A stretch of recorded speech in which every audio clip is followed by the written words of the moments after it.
श्रीशैलदासार्य कृपार्थमन्त्रं श्रीदेवनाथार्य दयैकपात्रं वेदार्थविद्यं सुगुणाभिरामं नारायणार्यं गुरुवर्यमीडे श्रीमते श्रीनारायणदातार्य महादेशिकाय नमः. अरे संस्करणीय श्रीमान् वेङ्कटनाथार्यः कवितार्किककेसरी वेदान्ताचार्यवर्यो मे सन्निधत्तां सदा हृदि. अस्मद् गुरुपरம்பராய நமः. மீமாம்சகன் தேவதைகளுக்கெல்லாம் உடம்பு கிடையாது, அபிஷ வாங்கிக்க முடியாது, அது மாதிரி ஒரே சமயத்துல பல இடங்களுக்கு வர முடியாது, அதுக்கு பிரீதி கிடையாது, அதே மாதிரி பலப்பிரதத்துவம் கிடையாது அப்படின்லாம் அவ ஆக்ஷேபிச்சா.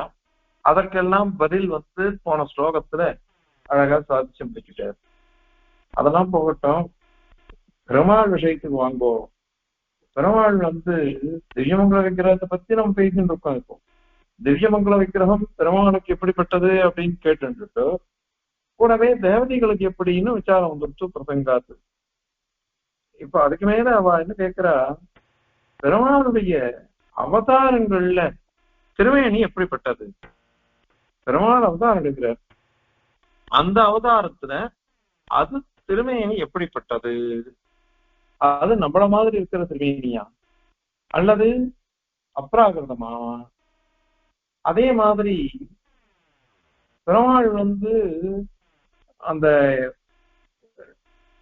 வியூகங்கள் எடுத்துக்கிறவர்களையும் பரவாசுதேவர், சங்கர்ஷனர், அனிருத்தர் இப்படி எல்லாம் சொல்றோம் இல்லையோ, அந்த வியூகத்துக்கெல்லாம் எப்படி சுரூபம்? அவருக்கெல்லாம் சக்தி உண்டா? அவருக்கு ஞானம் உண்டா? அல்லது அந்த ஷாட்குண்ய பரிபூர்ணரா இருப்பேரா? அப்படின்லாம் கேள்வி வருது. அதற்கு சமாதானம் இந்த ஸ்லோகத்தினால சாதிக்க போறது. இது கீதையில பெருமாள் சாதிச்சிருக்க எல்லாருக்கும் தெரிஞ்ச ஸ்லோகம். பரித்ராணாய சாதுனாம் விநாசாய துஷ்கிருதாம் தர்ம சம்ஸ்தாபனார்த்தாய சம்பவாமி யுகே யுகே அப்படின்னு பெருமாள் சாதிச்சுட்டார் 4வது அத்தியாயத்துல. அங்க சாது பரித்ராணமேவ பரித்ராணம் அப்படின்னு அங்க பாஷ்யம், ஸ்ரீபாஷ்யத்துல அதை சாதிக்கிறார். அந்தரதிகரணத்துல சாது கோஷி உபாசகா, சாதுக்கள் யார் அப்படின்னா உபாசகால் தான் சாதுக்கள். அவளை பரித்ராணம் ரட்சிக்கிறது, சர்வாத்மனா ரட்சிக்கிறது, அதுதான் காயினை பெருமாளுக்கு. இது விநாசாய ச அப்படின்னு இருக்கு.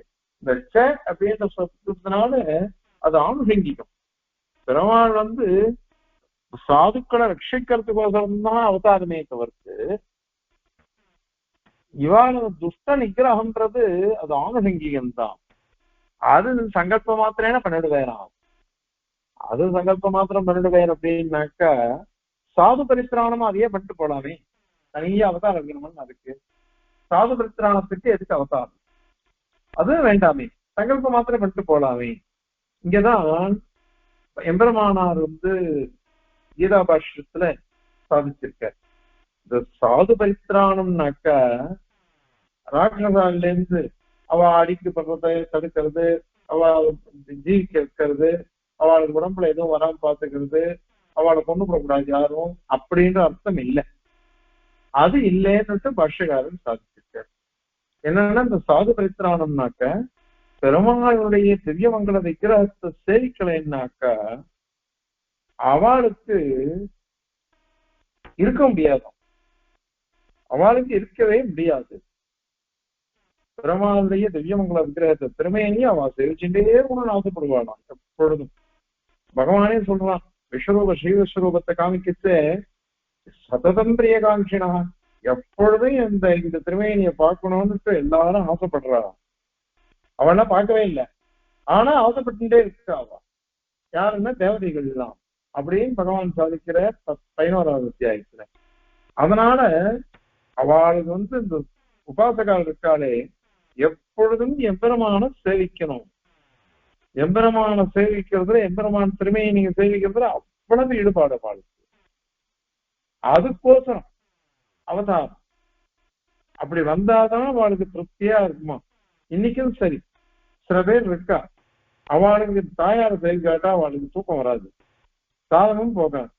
நித்தியப்படி தாயார் சேவிச்சுட்டு வந்துடணும். இன்னும் சில பேர் பிரமாணம் சேவிச்சுட்டு வந்துடணும். இன்னும் சில பேர் தகர்த்தாவாரம் சேவிச்சுட்டு வந்துடணும். இப்படி ஒவ்வொருத்தரும் வச்சுட்டு இருக்காள். அதனால இந்த உபாசகாலுக்கெல்லாம் பெருமாளுடைய திருமையினையை சேவிக்கிறது அவ்வளவு ஈடுபாடு. அவர் கணக்க பெருமாள் கணக்க வரலன்னாக்கா அவனால தரிக்கவே முடியாதாம் பிரான்.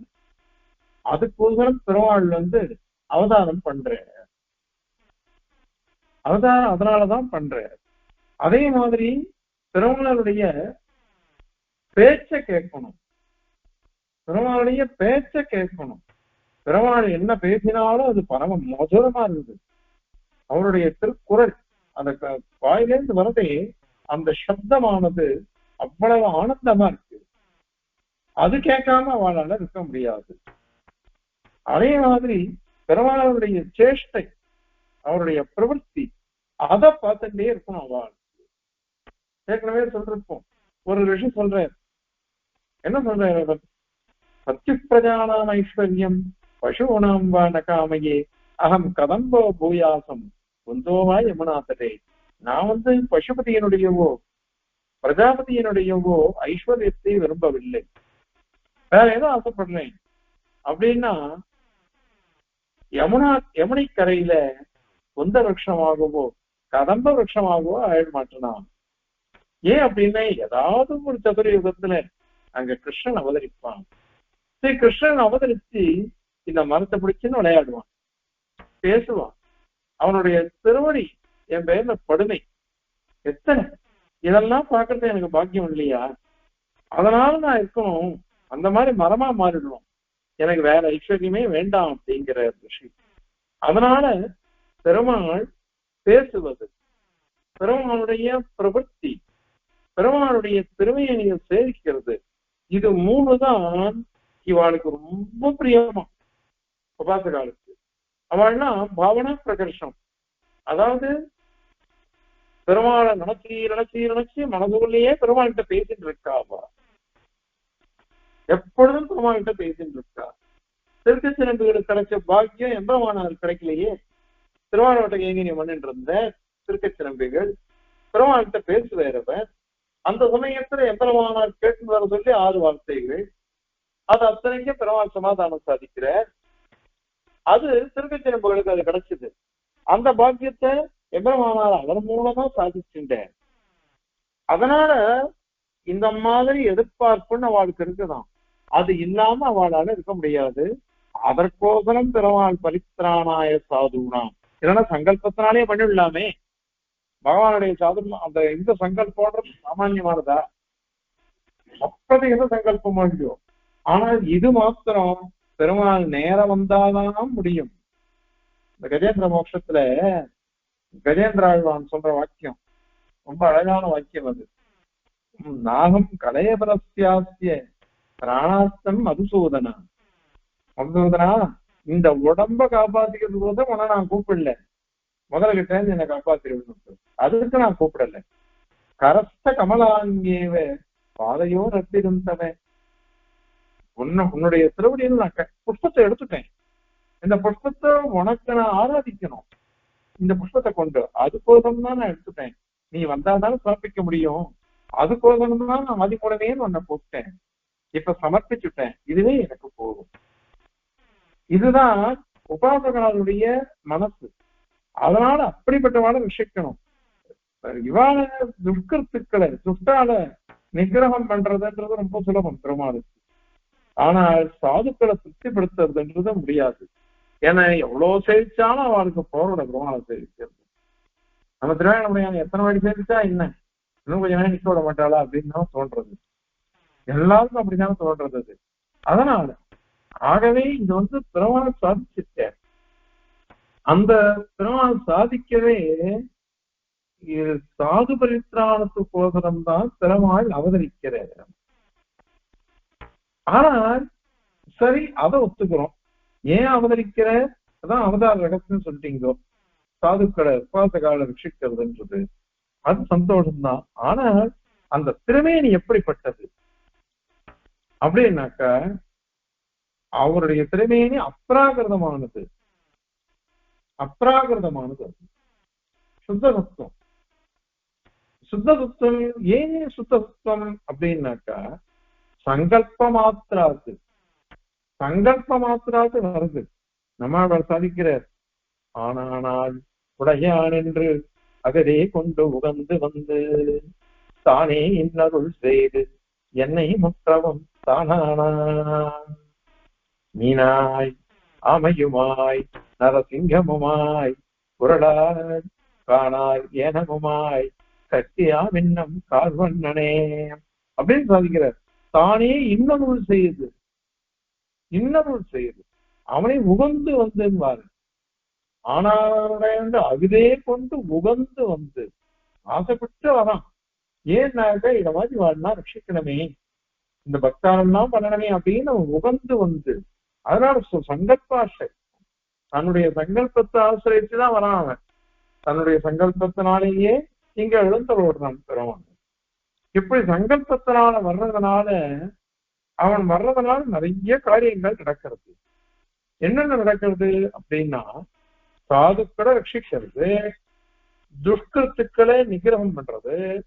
ஆனா இந்த அறியாத ஞானம் இல்லாததுனால எத்தனை பேர் இப்படி இருக்கா. அவளெல்லாம் அஜ்ஞானத்தை போக்கடிக்கணும் முடியும், அதுக்கோசரம் அவதாரம். ஏன்னா இந்த உடம்போட வந்தாக்காதான் அதனால பண்ண முடியும், ஏன்னா உபதேசம் எல்லாம் பண்ண முடியும். அததான் பகவத்கீதையெல்லாம் பெருமான் பண்ணிட்டு இருக்கார். விபஸ்சித் அவிகீதையா ஜெகதி கீதையா அந்தம் தமஹா நிராகதவகீதையே நிகமசௌத தீபஸ்திரியா விபஸ்சித் அவிகீதையா ஜெகதி கீதையா அந்தம் தமஹா. அந்த காலமாக இருக்கக்கூடிய தமசு அதை போக்கடிக்கணும்னா பெருமாள் ஆச்சாரிய வேஷம் போட்டுன்னு வர பிரதமாச்சாரியனா ஆயிட்டார். அது போதுதான் இந்த உடம்பெல்லாம் எடுத்துக்க வேண்டியதா இருக்கு. பெருமாள் மனப்பறிப்போடு அழுக்குவானுட சாதியில்தான் பிறந்து தனக்கு வேண்டுரு கொண்டு தான் தன சீற்றத்தனை முடிக்கும் குணத்துழாய் முடிமாலையும் ஆற்பன் என் அப்பன் தன் மாயங்களே நினைக்கும் நெஞ்சுடையே எனக்கு இனியார் நிகர் நீநிலத்தே அப்படிங்கிறது நம்மாழ்வார். அதனால இந்த மாதிரி பெருமாள் அவதரிக்கிற அழுக்கு வாழ்ந்த சாதிதான். அந்த அழுக்கு வாழ்ந்த சாதின்றதுக்கு மனுஷனா அவதரித்தேன்னு அர்த்தம். அந்த உடம்பை எடுத்துக்கல, அழுக்கு உடம்பு கிடையாது. ஏன்னா அது சமானமான உடம்புன்னு அர்த்தம். மனுஷால உடம்பு மாதிரியே 2 கை 2 கால் அதெல்லாம் இருக்குது அதுக்கு எல்லாமே. ஆனால் அது எல்லாமே அப்ராகிருதமானது. அந்த அப்ராகிருதத்துக்கு காரணம்னா சுசங்கல்பாயத்தம். நம்மளுக்கு அப்படி இல்லையே, கர்ணாயத்தமா இருக்கு. கர்ண பிரவேசமா போயிடுதே நமக்கு நீச்சமான சரீரம்தான், ஹேயமான உடம்பு நமக்கு. ஆனால் எம்பெருமானுக்கு அது மாதிரி இல்லை. அது மட்டும் இல்ல, பெருமானுக்கு அங்கேருந்து இங்க எழுந்து வர சமயத்துல எல்லா திருக்கல்யாண குணங்கள், திருவாபரணங்கள், திவ்யாயுதங்கள் அனைத்தையும் தரிச்சுட்டுதான் வரான். எல்லாமே ஒண்ணு கூட விடுறதில்லை. அவனுடைய சுபாவமோ சுரூபமோ அத மாதிரி அவனுக்கு பூஷணங்கள் அஸ்திரங்கள் எதையும் விடுறதில்லை. அவன் எல்லாத்தையும் எழுந்துள்ள பண்ணிட்டுதான் வரான். பெரியாழ்வாருடைய அனுபவம் நான் கேள்விப்பட்டேன், அது எனக்கு தெரியல. அதாவது நரசிம்ம அவதாரத்துல அவன் என்ன வரம் கேட்டிருக்கான், எந்த ஆயுதத்தினாலையும் கொல்லப்படக்கூடாது அப்படின்னு. பெருமாள் நகத்தினாலேயே வதம் பண்ணிட்டாரு ஹிரண்யகசிபுவை. அப்போ அது பெரியாழ்வார் அனுபவம்ட்டு கேள்விப்பட்டாடிய. அந்த நகத்துல சக்கரத்தாழ்வார் ஸ்ரீ சுதர்சனர் அவர் ஆவிர்வவிச்சுட்டார். அவர் ஆவிர்வவிச்சு வதம் பண்றார். அதனால பெருமாள் தன்னுடைய திருவாபரணங்களையோ திருவாயுதங்களையோ எதையும் விடுறது கிடையாது. அதனால அவருடைய அசாதாரணமான சுபாவமோ அல்லது இந்த அஸ்திரங்களோ சஸ்திரங்களோ அஸ்திரங்களோ எதையும் விடுறதில்லை. எல்லாத்தையும் தரிச்சுட்டுதான் எழுந்துடுற பெருமாள். அந்தாமத்தன்பு செய்து என் ஆவிஷேயர் அம்மானுக்கு அந்தாம வாழ் முடி சங்கு ஆழி நூல் ஆரமுல அப்படின்னு அந்த தாமம்னா பரமபதம். அதுல எழுந்து இருக்கக்கூடிய எம்பெருமான் அங்கேருந்து என்னுடைய உள்ள வந்து உட்கார்ந்து இருக்கான். உட்கார்ந்து எப்படி இருக்கான்னாக்கா எதையும் விடலையாம். அந்தாமவாழ் முடி சங்கு எல்லாமே இருக்கு. அவனுடைய திருவாபரணங்களோ அவனுடைய அழகோ அவனுடைய திவ்ய ஆயுதங்களோ எதையும் விட்டு கொடுக்காம இழந்துடுறான் அப்படின்னு சொல்லிட்டு நம்மாழ்வார் அனுபவம். அதனால இது அத்தனையும் வந்து இறங்குறதுனால பெருமாளுடைய அப்ராகிருதமான ஒவ்வொன்றும் அப்ராகிருதமான சுரூபத்தோட தான் இருக்கு, அப்ராகிருதமான சுபாவத்தோட தான் இருக்கு, அப்ராகிருதமான திருக்கல்யாண குணங்கள் தான் இருக்கு. எதையுமே விட்டு கொடுக்கல பெருமாளுக்கு. சுவாமி ஹரிகுணசாராவிலையும் சொல்றாரு இந்த மாதிரி அஜகஸ்வபாவக அப்படின்ற. ஜகத்துன்னா விடுறதுன்னு அர்த்தம், அஜகத்துன்னா விடுறது இல்லை, விடவே கிடையாது.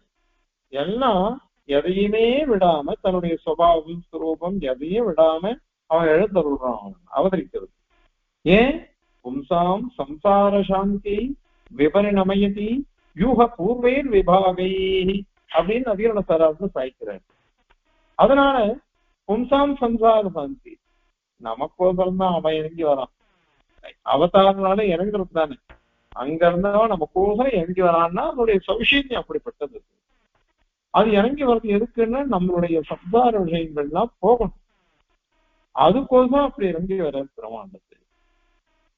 அதனால இப்ப என்னன்னா எடுத்து பெருமாள் அவதரிக்கிற அவதரிக்க சுசங்கல்பத்தினால அவதரிக்கிற அந்த சுசங்கல்பத்தினால அவதரிக்கிற சமயத்துல அப்ராகிருதமான திருமேனி எடுத்துக்கிற அப்ராகிருதமான திருக்கல்யாண குணங்களை விடுறதே கிடையாது.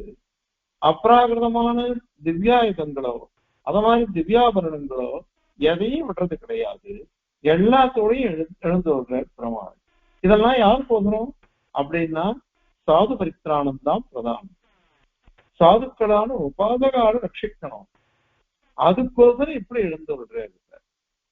இதுல அவன் சர்வசக்தன், அவனுக்கு இதெல்லாம் தேவையே இல்லையே. யார் எப்படி போனா நமக்கு என்ன, அவ இஷ்டப்பட்டு ஏதாவது வந்தா பண்ணிக்கிட்டு வந்தா வரட்டும் வராட்டா போட்டோம் இருக்கலாமே, என்ன அவனால முடியாது.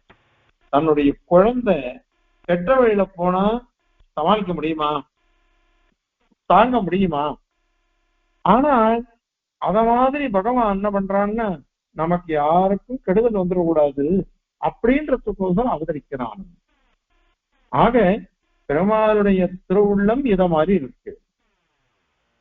அதுக்கப்புறம் சரி, இப்போ பெருமாள் இந்த அவதாரம் எடுக்கிற அதுல வந்து இதுல ராமாவதாரத்தை அழற பெருமாள் எவ்வளவு அழற, அந்த மாதிரி அழலாமா? அவர் எப்படிப்பட்டவர்? நிரதிசயமான ஆனந்தத்தை உடையவர் அப்படின்னு நம்ம சாஸ்திரம் சொல்றது. அப்படி சொல்லும் பொழுது இவர் வந்து அழகே, இது அழகு நியாயமாயிரு, கஷ்டப்படவே கூடாது. துக்கத்தெல்லாம் அனுபவிக்கிறது. பிராட்டி சொன்னா அனன்யாராகவேனாகும் பாஸ்கரேன பிரபாயதான்னு பெருமான யுத்த காண்டத்தை அவர் சொல்றாரு. நான் வந்து அவளை சீதையா அனன்யன் நான் பிரிக்க முடியாதன் அப்படின்னு சொல்றாரு. அப்படி சொன்னவர் ஏன் அழக அப்படின்னா அது என்ன அப்படின்னாக்கா அபிநயம். அது அபிநயம். எத்து ஸ்வேச்சாவதாரேஷு அபிநயத்தி ததபி ஆசுர உபப்ளவார்த்தம் அப்படின்னு சாராவில சாதிக்கிறார் சுவாமி. அதாவது என்னன்னாக்கா இந்த அசுர கும்பல்லாம் இருக்கே, இதெல்லாம் இதை பார்த்து மயங்கி போயிடு. பத்தியா ஒரு மனுஷன் ஒன்னத்துக்கும் லாய்க்கு இல்ல, அழகாம் பாரு. ஒரு மகாவீரனா இருந்தாக்க வந்து ஜெயிச்சுட்டு போகணும், அந்த மாதிரிலாம் இல்லாம இப்படி அழகானே இவன்லாம் ஒரு புருஷனா அப்படின்னு தோணும். அந்த மாதிரி அவளை மோகிக்கிறதுக்கோசரம் அவளை மோகம் பண்ண வைக்கணும், அதற்கோசரம் பரவாயில்ல பண்றாரு. மற்றபடி அவருக்கு எந்த ஒரு துக்கமும் கிடையாது, எதுவுமே கிடையாது. எங்களும் எங்கேயுமே பிரியறதே கிடையாது. பிராட்டியை பிரியாம இருக்கிறதுனால அவருக்கு என்ன கஷ்டம்? எங்கேயுமே இல்லை.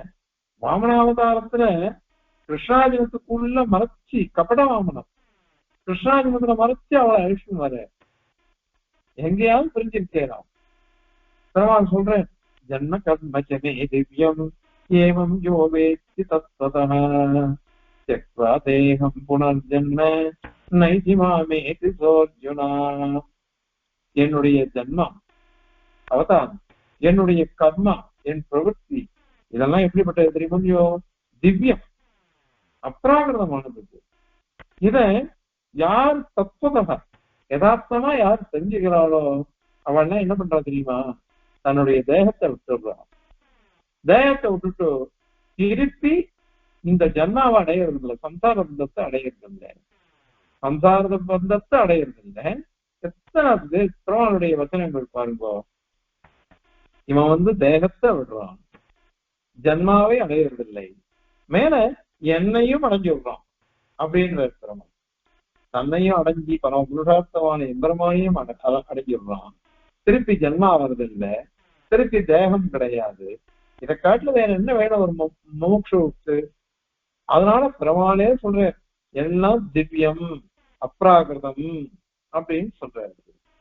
அதனாலதான் பராசரர் சொல்லிட்டு நதஸ்ய பிராகிருதா மூர்த்தி மாம்சமேதோஸ்தி சம்பவ நைவ கர்ப்ப சமாபேதே நயோன்யான் அவசத் பிரபு அப்படின்னு பராசரர் சொல்ற நினைச்சிட்டு கிடையாது.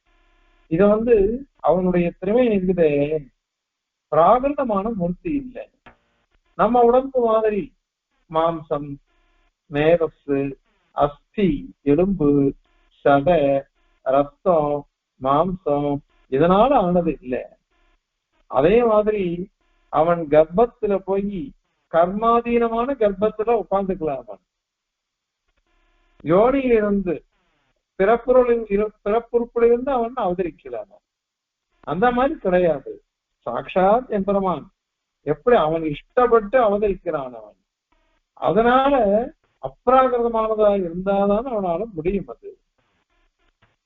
அதனால அவதாரங்கள்லயும் சரி பகவானுடைய திருமேனி அப்ராகிருதமானதாதான் இருக்குது. அதே மாதிரி அவருடைய திருக்கல்யாண குணங்கள் இதெல்லாம் அப்ராகிருதமா இருக்கு. துக்கப்படுற மாதிரி நடிக்கிறதெல்லாம் நடிக்கிறது தான், அபிநயம் தான். அது அபிநயமாவே இருக்காது. சரி, இத சொல்லிட்டீங்க. இப்போ இந்த வியூகமூர்த்தி எல்லாம் இருக்கே, சங்கர்ஷனர், பிரத்யும்னர், 4 பேர் வியூகம்ன்றது 4 பேர் சொல்றோம். வாசுதேவர், அது மாதிரி சங்கர்ஷனர், பிரத்யும்னர், அனிருத்தர், இவன் 4 பேரும் அவதரிக்கிறாளா இல்லையா?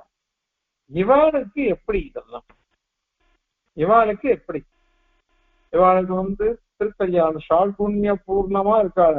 6 திருக்கல்யாண குணங்கள், ஞானம், பலம், ஐஸ்வர்யம், தேஜஸ், வீரியம், சக்தி, இதெல்லாம் இந்த 6 குணங்களோட சேர்ந்து இருக்காளா?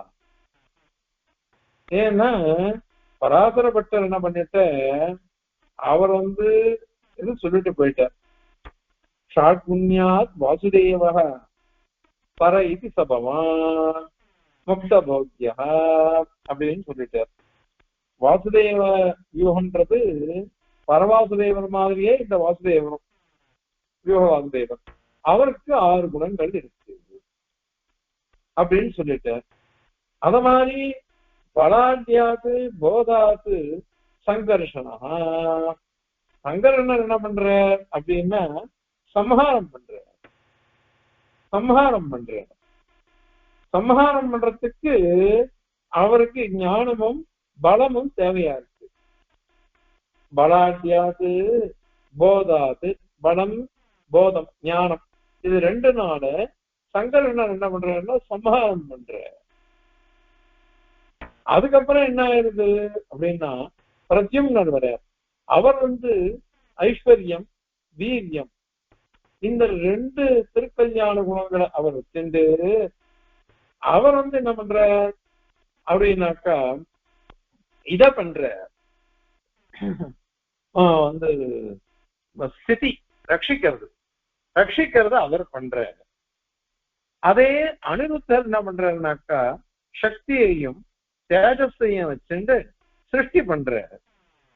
இப்போ வாசுதேவர் வியூக வாசுதேவருக்கு 6 திருக்கல்யாண குணங்களும் இருக்கு. அதனால முக்த போக்கியனா ஆயிடுறாரு. ஆனால் சங்கரனரோ பலத்தையும் போத ஞானத்தையும் கொண்டு சம்ஹாரம் பண்ற. பிரத்யும்னரோ இவர் என்ன பண்றாருனாக்க ஐஸ்வர்யம் அந்த இதை வச்சுட்டு ஐஸ்வர்யம் வீரியம் அதை வச்சுட்டு அவர் வந்து ரட்சிக்கிற. ஆனால் அனிருத்தரோ சிருஷ்டிக்கிற. அதுக்கு மீது 2 குணங்கள். இத பட்டர் வந்து ஸ்ரீரங்கராசவத்துல சாட்சிருக்கார். கார்புண்யாத் வாசுதேவஹ பரைதி சபவான் முக்த போக்யோ பலாத்யாத் போதாத் சங்கர்ஷணஸ்வம் அரசி விதனுஷே சாஸ்திரமைஸ்வர்ய வித்யா பிரத்யும்னஹ சர்கதர்மம் நயசி ச பகவான் சக்தி தேஜோ நிருத்தோ बिभ्राणः पाति तत्त्वम् गमयसि तदा गमयसि च तदा व्यूह्यरङ्गादिराज அப்படின்னு சொல்லிட்டு போயிட்டார். இப்போ வாசுதேவருக்கு 6 குணங்கள், அத மாதிரி இவருக்கு அனிருத்தருக்கு 2 குணங்கள் சிருஷ்டி பண்றதுக்கு, பிரத்யும்னருக்கு ரட்சிக்கிறதுக்கு 2 குணங்கள், சங்கர்ஷனருக்கு சம்ஹாரம் பண்றதுக்கு 2 குணங்கள். இப்படிதான் பாஞ்சராத்திர பிரக்கிரியானது சொல்லிட்டு போறது. அத நாமளும் ஒத்துருக்கோம். இப்படி ஒத்துட்டாக்கா மீதி 3 பேருக்கு 2 குணம் தானே இருக்கு. அவனும் பெருமானுடைய அவதாரங்கள் தானே. அப்ப அவளுக்கு ஷாட்புண்ணிய பரிபூர்ணத்துவம் கிடையாதா? அவளுக்கு ஷாட்புண்ணியமே கிடையாதா அப்படின்னு கேள்வி வந்துடும். அதாவது 6 குணங்கள் இல்லை அப்படின்னு வந்துடும். அப்படின்னா பரிபூர்ணத்துவம் இல்லைன்னு ஆயிடும். ஆனா நம்ம சித்தாந்தம் எந்த நிலையா இருந்தாலும் பெருமாள் பரிபூர்ணரா எழுந்துள்ளிருக்க அப்படின்னு தான் நம்முடைய சித்தாந்தம். அதுக்கு விரோதமா வருதே. அது எப்படி அப்படின்னு கேட்டாக்கா அதற்கு பதில் அதுதான் ஒண்ணு இல்ல. ஷாட்புண்ணிய பரிபூர்ணர் தான் பெருமாள், எங்கேயுமே உறவே கிடையாது.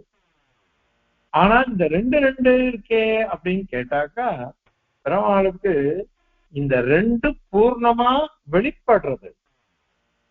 அனிருத்தருக்கு 2, சங்கர்ஷனருக்கு 2, பிரத்யும்னருக்கு 2 குணங்கள். அந்த 2 குணங்கள் தான் பூர்ணமா வெளிப்படுறது.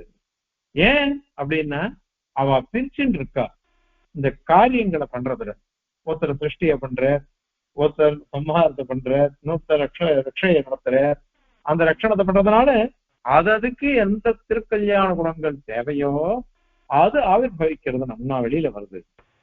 மீதி 4 குணங்கள் ஒவ்வொருத்தருக்கும் அவ்வளவு தெரியல. தெரியாததுனால நமக்கு வந்து 2 குணம் உண்டுதான் உண்டு அப்படின்னு நினைச்சுட்டு வருவோம். ஆனால் அத மாதிரி கிடையாது. எல்லாருக்கும் எந்த பெருமாள் அவதாரம் சொன்னாலே போறோம், எல்லா குணங்களும் இருக்கு. ஞான சக்தி பல ஈஸ்வர்ய திவ்ய தேஜாம்சிய சேஷதः பகவத் சப்தவாக்யானி வினா ஹேயர் குணாதிபிஹி. ஹேய குணங்கள்ன்றதே கிடையாது பெருமானுக்கு. ஹேய குணங்கள் இல்லாமல் எல்லாம் உபாதேய குணங்கள். அதுலயும் பிரதானமானது தவானந்த குணஸ்யாபி ஷடேவ பிரதமே குணா அப்படின்னு அர்த்தபந்திகாதிகாரத்துல சுவாமி உதாரிக்கிறார். உனக்கு எவ்வளவோ திருக்கல்யாண குணங்கள் இருக்கலாம், ஆனால் அதுல கூட பிரதானமான குணங்கள் எது தெரியும் இல்லையோ? இந்த 6 குணங்கள் தான். ஞானம், சக்தி, பலம், ஐஸ்வர்யம், வீரியம், தேஜஸ். அதுதான் பகவத் சப்த வாக்கியம். பகவான் அப்படின்ற சப்தத்துக்கு அதுதான். அதனால அதுக்கெல்லாம் நிறைய கிருஷ்ணபுராண ஸ்லோகங்கள்லாம் ஸ்ரீபாஷ்யத்துல மகா சித்தாந்தத்துல எல்லாம் உதாரிச்சிருக்கார் சுவாமி எம்பெருமானார். சுவாமி தேசிகன் சேமத்திரகத்துல அதையெல்லாம் கூட நிறைய சாதிச்சிருக்காரு. அதனால பெருமாள் சொல்லிட்டாலே அனைத்து குணங்களும் நிரம்பினவனவன். அதனால ஷாட்புண்ணிய பரிபூர்ணனா இருக்கான். எல்லாம் இருக்கிறதுனால பரிபூர்ணத்துவம் அவனுக்கு இருந்தாலும் இந்த மீதி 3 வியூகங்கள்ல மாத்திரம் இத மாதிரி இருக்கேரே அப்படின்னு கேட்டாக்கா அந்த கிரியா அவ பண்ற செயல் பிரவൃத்தி, சிருஷ்டி பிரவൃத்தியில அனிருத்தர் பிரவர்த்திக்கிறார், பிரத்யும்னரோ ஸ்திதியில போறார், சங்கர்ஷனரோ சம்ஹாரத்துல போறார். அதுக்கு வேண்டிய திருக்கல்யாண குணங்கள் எவையோ அவைகளை எடுத்துட்டு இருக்கா. அது மாத்திரம் ஆவிர்பவிக்கிறது. மீதி குணங்கள்லாம் வெளியில தெரியல. வெளியில தெரியாதனால அவளுக்கு 2 குணம் தான் இருக்கு அப்படின்னு நினைச்சுட்டு இருப்போம். மற்றபடி எல்லா திருக்கல்யாண குணங்களும் உண்டு. அதுக்கு ஒரு உதாரணம் கொத்திமன சுவாமி சாதிக்கிறார். இந்த இது இருக்கே திருகுண திரவியம் பிரகிருதி, அது 3 குணம் இருக்கு, சத்வரஜஸ்தமசன் இருக்குது. ஆனா நம்ம பாக்குற வஸ்துக்கள் எல்லாம் பார்த்தோம்னு வச்சுக்கோங்க, இதுல சத்துவகுணம் அதிகம், இதுல ரஜோகுணம் அதிகம், இதுல தமோ குணம் அதிகம் சொல்றோம். நம்ம சாப்பிடுற வஸ்துக்கள் பார்க்கிற வஸ்துக்கள் எல்லாமே இப்படிதான் இருக்கு. ஒண்ணுத்துல சத்துவகுணம் அதிகமா இருக்கும், ஒண்ணுத்துல ரஜோகுணம் அதிகமா இருக்கும், ஒண்ணுத்துல தமோ குணம் அதிகமா இருக்கும். இந்த மாதிரி இருக்கு. இப்போ சத்துவகுணம் அதிகமா இருக்குன்னா அப்படின்னா ரஜோகுணம் இல்லை தமோ குணம் இல்லைன்னு அர்த்தமானா, சத்துவகுணத்தினுடைய ஏற்றம் தெரியுது. சிலதுல சில குணம் ஏற்றம் இருக்கும், சிலதுல சில குணம் இறக்கம் இருக்கும். மற்றபடி இல்லவே இல்லைன்னு சொல்ல முடியுமா? ஏன்னா இங்க பாக்குறது அத்தனையுமே மிஸ்ர சத்துவம், மிஸ்ர ரஜசு, மிஸ்ர தமசம் தான். அது அப்படிதான் இருக்கு எல்லாமே. எல்லாம் அப்படி இருக்கும் பொழுது இங்க இதுவே இல்லை, ரஜஸ் இருந்ததுன்னா தமசம் இல்லை சத்துவம் இல்லைன்னா சொல்ல மாட்டோம். அது கிடையாது. இதை உதாரணம் காமிக்கிற கொத்திமங்கலம் சுவாமி. அதனால பெருமாளுடைய திருக்கல்யாண குணங்கள்லாம் கூட வியூக தசையில 6 திருக்கல்யாண குணங்களும் இருந்தாலும் அந்த அவருடைய பிரவൃத்திக்கு ஏத்த மாதிரி எந்த 2 குணங்கள் முக்கியமோ அது மாத்திரம் ஆவிர்பவிக்கிறது. மீதி எல்லாம் ஆவிர்பவிக்கல, வெளியில தெரியல, அவ்வளவுதான் அர்த்தம். அதனால எந்த விரோதமும் இல்லை அப்படின்றது இங்க தெரியுது. இத இந்த ஸ்லோகத்தினால சாதிக்கிற சுவாமி. இப்போ இந்த ஸ்லோகத்தை சேவிச்சு அதனுடைய தாத்பரியத்தை பார்க்கணும்.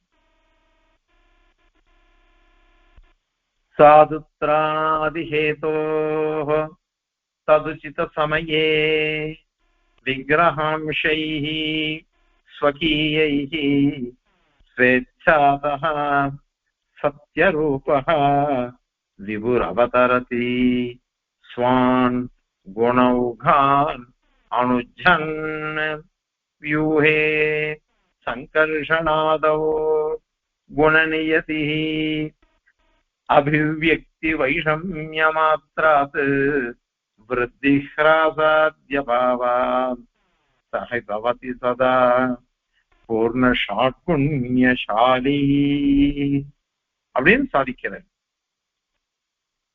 சாதுத்ராணாதி ஹேதோ, சாது பரித்ராணம், திராணம் பரித்ராணம், திராணம் ரட்சிக்கிறது, பரித்ராணம் சர்வதோமுகேன பரித்ராணம், எந்த ஒரு இது நியூனத்தையும் வரக்கூடாது வாழ ரட்சிக்கிறதுல உபாசகால. அதனால சாது பரித்ராணாதி காரணத்தினால ஹேது காரணம். அதனால சாதுக்களை ரட்சிக்கணும், பரித்ராணம் பண்ணணும். அதுக்கோசரம் அப்போ ஆதி பரித்ராணாதி ஆதிசப்தத்தினால என்ன சொல்லப்படுறது அப்படின்னா துஷ்கிருத் விநாசம், துஷ்கிருத்துக்கள்லாம் நாசம் பண்றது. அவளுக்கு அதுல ஆதிசப்தம் இருக்கு. அதுல என்ன பண்றது அப்படின்னாக்க அந்த ஆதிசப்தத்தினால அவளை சிக்ஷை பண்ணி வைக்கிறது. அவளுக்கு மேற்கொண்டு என்னென்ன பிறப்பு இது மாதிரி எல்லாம் அதெல்லாம் சொல்றது. அது அந்த காரணத்தினால ததுசித சமயே, தது அனுகுண காலே அப்படின்னு தான் அர்த்தம். இரண்யகசிபு படுத்தி எடுக்கிறான், ராவணன் படுத்தி எடுக்கிறான். அந்த க்ஷணையும் காப்பாத்துறது தானே. ஏன் காலம் தாமதம் பண்ணி பெருமாள் எழுந்து வரணும்? எத்தனை வருஷம் படிக்கிறான் ராவணன், எத்தனை வருஷம் இரண்யகசிபு படிக்கிறான் அப்படின்னா எல்லாமே காரண காரியங்களை முன்னிட்டுதான். அவன் வரம் வாங்கிட்டு இருக்கான். அந்த வரம் வாங்கிட்டு அதை கொண்டு அவன் பிரவர்த்திக்கிறான். அந்த வரம் முடியணுமா வேண்டாமா? அது ஒண்ணு. இவருக்கு பக்குவமான காலம் வரணும். ஏன் அப்படின்னா தசரதனுக்கெல்லாம் வரம் கொடுத்துருக்காரு, நான் இந்த ஜென்மாவில் நான் உனக்கு குழந்தையா பிறக்கிறேன் அப்படின்னு சொல்லிட்டு அதுக்கு ஒரு காலம் வரணும். அதனால அந்தந்த காலத்துக்கு அதுக்கு அனுகுணமான காலம் எப்ப வருதோ அப்ப என்ன பண்றாருன்னா ஸ்வகீயை, தன்னுடையவைகள். தன்னுடையவைகள் எது? தன்னுடைய அசாதாரணமானது, அசாதாரணமான திவ்யமானதுன்னு அர்த்தம்.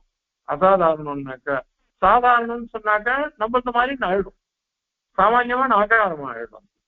பெருமாளே வெய்யற எல்லாரும் என்ன 10ஓட 1 11தான் பாக்குறா எல்லாரும். நான் இவாளெல்லாம் ரட்சிக்கணும்னு தானே அவதாரம் எடுக்கிறேன். என் மானுஷ உடம்ப பார்த்துட்டு நான் சாதா மனுஷன் நினைச்சுட்டா இவாள்லான்னு 9ஆம் அத்தியாயத்துல கஷ்டப்பட்டுக்கிறார் பெருமாள். அந்த மாதிரி இல்லாம லௌகிகமான ஆகாரங்கள்ல திவ்யமான அப்ராகிருதமான ஆகாரங்கள், அதுதான் விக்கிரகாம்சை. விக்கிரக அம்சம் எப்பேற்பட்ட விக்கிரகம்? அங்க எப்படி அப்ராகிருதமா இருக்குதோ அந்த மாதிரி திவ்யமங்கல விக்கிரகத்தினுடைய அம்சங்கள் தான். அதை கொண்டு இங்க அவதரிக்கிறார். எப்படி? ஸ்வேச்சாக, தன்னுடைய இச்சை, அவன் இச்சை இல்லாம எதுவும் நடக்காது, தன்னுடைய சங்கல்பத்தினாலேயே அவதரிக்கிறார். கர்ம பரவசமா இல்லேன்னு அர்த்தம். நமக்கெல்லாம் அவனுக்கெல்லாம் வித்தியாசம் தான். நாமெல்லாம் கர்ம பரவசாலா இருக்கோம், அவனோ எப்படி இருக்கான் அப்படின்னாக்கா சங்கல்பத்தினால வரலாம் அப்படின்னு அர்த்தம். அதுல எப்படி வரான் தெரியுமா? எப்படி திவ்யமங்கல விக்கிரகத்தை எடுத்துட்டு அவதரித்தானோ அந்த மாதிரி தன்னுடையவைகள். எது? குணவுகான். வெறும் குணங்களை சொல்லல, குணகணங்களை சாதிக்கிற. குணவுகா, குணத்தினுடைய ஓகம்னா சமுதாயம்னு அர்த்தம். ஜலவுகம் அப்படின்னா என்ன அர்த்தம்? சமுத்திரம்னு அர்த்தம். ஜலத்தினுடைய சமுதாயம் இதுன்னு அர்த்தம். அந்த மாதிரி குணங்களுடைய சமுதாயம். ஒவ்வொரு திருக்கல்யாண குணத்தையும் வர்க்கம் இருக்கு. தன்னை பத்தி பெருமாள் சொல்ற, தேசியம் சாதிக்கிற, ஜானன் அனாதிலிதான் அபராத வர்க்கம்.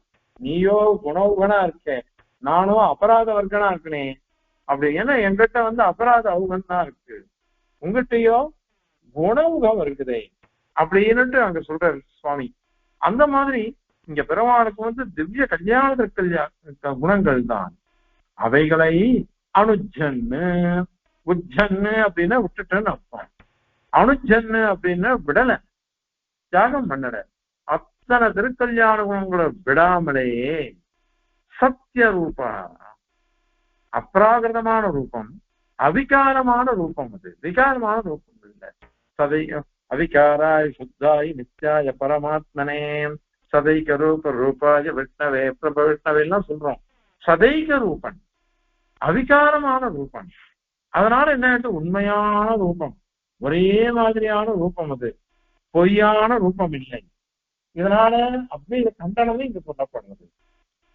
அத்வைதிகள் அப்படித்தானே சொல்ற, எல்லாமே பொய்ன்னு சொன்ன அவழியோ, அது கிடையாது. அதனால அவிகாரமான அற்புதமான திவ்யமங்கல விக்கிரகம் அது. அந்த திவ்யமங்கல விக்கிரகத்தை நினைச்சு அதுல வேண்டிய திவ்ய கல்யாண குணங்களும் இருக்கு. அந்த மாதிரி சத்திய ரூபனாக விபு, சர்வவியாபி, சர்வசக்தனம், அப்படிப்பட்ட எம்பெருமான் அவதரதி. இந்த லோகத்துல இறங்கி வாத்சல்யத்தினால, நம்ம பேர்ல இருக்கிற வாத்சல்யத்தினால தன்னுடைய சௌசீல்யத்தை கொண்டு இறங்கி வருகிறானவன். இதெல்லாம் பிரமாணங்கள்லாம் சொல்றது. சரி, இதெல்லாம் அவதார விஷயத்துல இத மாதிரி இருக்குதுன்னு சொல்றேன், அதை ஒத்துக்கிறோம். ஆனா வியூகாவதாரங்கள்ல என்ன கதை? ஏன்னா சங்கர்ஷனருக்கு 2 குணம், அனிருத்தருக்கு 2 குணம், பிரத்யும்னருக்கு 2 குணம் அப்படிதானே நீங்க சொல்றீங்க. அது எப்படி வரும்? அது அப்படி பார்த்தாக்கா பரிபூர்ணத்துவம் வராம போயிடுமே அப்படின்னு ஒரு கேள்வி வருது. அதற்கு சமாதானம் மேல சாதிக்கிறார். சங்கர்ஷனாதவ் வியூஹே, சங்கர்ஷனர், பிரத்யும்னர், அனிருத்தர், இந்த 3 ரூபத்துல வாசுதேவரும் வியூகம்தான். ஆனால் பரவாசுதேவர் வேற, இந்த வியூக வாசுதேவர் வேற. 2த்துலயும் 6 திருக்கல்யாண குணங்களும் இருக்கு. இதுல இந்த 3 பேருக்கு வியூகங்கள்ல குண நியதி, ஒவ்வொருத்தருக்கும் 2 குணம் விவஸ்தை பண்ணியிருக்காளே பாஞ்சராத்திரிகாள். அதுக்கு என்ன பதில் சொல்லுவேன் அப்படின்னு கேட்டாக்கா, அபிவியக்தி வைஷமிய மாத்திரா குணத்தை விவஸ்தை பண்றோம். அபிவியக்தி, இவருக்கு 2 கல்யாண குணங்கள் தான் வெளியில தெரியறது, இன்னொருக்கு இன்னொரு 2 குணங்கள், கடைசிவருக்கு இன்னொரு 2 குணங்கள். இப்படி அவைகள் மாத்திரம் வெள்ள தெரியறது, அபிவியக்தி ஆறுது. அந்த வைஷமியம் இருக்கு. அந்த வைஷமிய மாத்திரத்தினால ரெண்டு திருக்கல்யாண குணங்கள் அப்படின்னு சொல்றோம். ஏன்னா இல்லைன்னு சொல்லக்கூடாது. ஏன்னா அவருக்கு பெருமாளுக்கு இல்லைன்றதே கிடையாது, எல்லாம் இருக்குது, எல்லாமே அவருக்கு இருக்குது. அதனால எல்லாமே இருக்கிறதுனால இல்லைன்னு சொல்லக்கூடாது, எல்லாம் இருக்கு அவருக்கு. அது எப்படி தெரிகிறது அப்படின்னா விருத்தி காசாதி அபாவாது. விருத்தி அதிகமாகிறது, ஏற்றம், ஹராசம் குறையிறது, நியூனத்துவம் இறக்கங்கள், இறக்கம்னா பெரிய அதாவது இறங்கி போடுறது. பெருமாளுடைய திருக்கல்யாணம்ல ஒரு சமயம் 2 குணம் இருக்கும், இன்னொரு சமயம் 2 இது இருக்கும் அப்படின்னா ஏற்ற இறக்கங்கள் அதெல்லாம் பெருமாளுக்கு கிடையாது. ஏன்னா ஸ்ருதியே சொல்றது ந கர்மணா பத்ததே நோகனியான். நமக்கெல்லாம் தான் கர்மாவனால சில சமயம் புண்ணிய கர்மா இருந்தா சாத்விகமா இருக்கும், இல்லாத போனா கோபம் வந்துடும், உண்மைக்கு எனக்கு தெரியவே தெரியாது, அந்த மாதிரி எனக்கு ஆகிடுறது. ஏன் என் கர்மா அது. இன்னும் சில பேர் சிரிச்சு நிதானமா அமைதியாவே இருப்பாது, அவருடைய கர்மா அது. அதனால ஒரு கர்மாவனால நமக்கெல்லாம் விருத்தி வரும், அந்த மாதிரி குறைபாடு வரும், நியூனத்தை வரும். எம்பெருமானுக்கு ந கர்மனா வர்த்தத்தை நோ கனியான். குறவும் பண்றது இல்லை, அதிகமா ஆகிறது இல்லை. இப்படிதான் சொல்லி சொல்றது.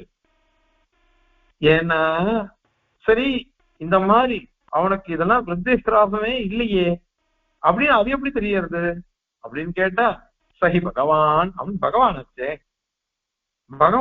பகவான்னா என்ன அர்த்தம்? 6 திருக்கல்யாண குணங்கள் எப்பொழுதும் இருக்கணும், அதுல குறவுபட இருக்கணும், குறவுபடாம இருக்கணும், எப்பொழுதும் நிறைஞ்சு இருக்கணும். அதனால சதா நித்தியமாக எப்பொழுதும் பூர்ண ஷாட்குண்யசாலி, நித்தியமாகவே ஷட்குண பூர்ணனாக 6 குணங்கள் பூர்ணமா இருக்கிறவனாக எழுந்துள்ளிருக்கான் அவன். அதனால 2 குணம் இதுவா இருக்குது அப்படின்றது கிடையாது. 2 குணம் பிரகாசமா இருக்கு, மீதி 4 குணம் குறைவான பிரகாசம். அது நமக்கு தெரியல. நது அபாவம் கிடையாது, இல்லவே இல்லை. பெருமானுக்கும் அந்த மீதி 4 குணம் இல்லை. சங்கரனுக்கு 2 குணம் தான், 2 குணம் தான் இருக்குது. அனிருத்தருக்கு 2 குணம்னா 2 குணம் தான் இருக்கு, மீதி 4 இல்ல அப்படின்னு கிடையாது. அதனால பகவத் சப்தத்துக்கு அதான் அர்த்தம், வியாபிச்சு இருக்கிறவன், அனைத்து குணங்களோடும் கூடினவன், பரிபூர்ணனா இருக்கிறவன், அதுதான் அர்த்தம். அதனால ஏகரூபமனா தான் இருக்கானவன். ஆகவே அவதார ரகசியம் அதுல எப்படிப்பட்ட பெருமானுடைய பெருமை, அந்த மாதிரி வியூகங்கள்லயும் இப்படி இருக்க பெருமான். இது அத்தனையும் இந்த ஸ்லோகத்தினால சங்கரவித்து சாதிக்கிறார். இப்போ இந்த ஸ்லோகத்தை திருப்பி சேவிக்கலாம். சாதுத்ராணாதிஹேதோ ததுசித சமயே விக்கிரகாம்சை ஸ்வகீயைஹ ஸ்வேச்சாதஹ சத்யரூபோ விபுரவதரதி ஸ்வான் குணௌகான் அனுஜன் வ்யூஹே சங்கர்ஷணாதோ குணநியதிஹ அபிவ்யக்தி வைஷம்யமாத்ராத் விருத்திஸ்திராசாத்யபாவா சஹி பவதி சதா பூர்ணஷாட்குண்யசாலி. கவிதார்க்கிகசிம்ஹாய கல்யாண குணசாலினே ஸ்ரீமதே வெங்கடேஷாய வேதாந்த குரவே நமஹ.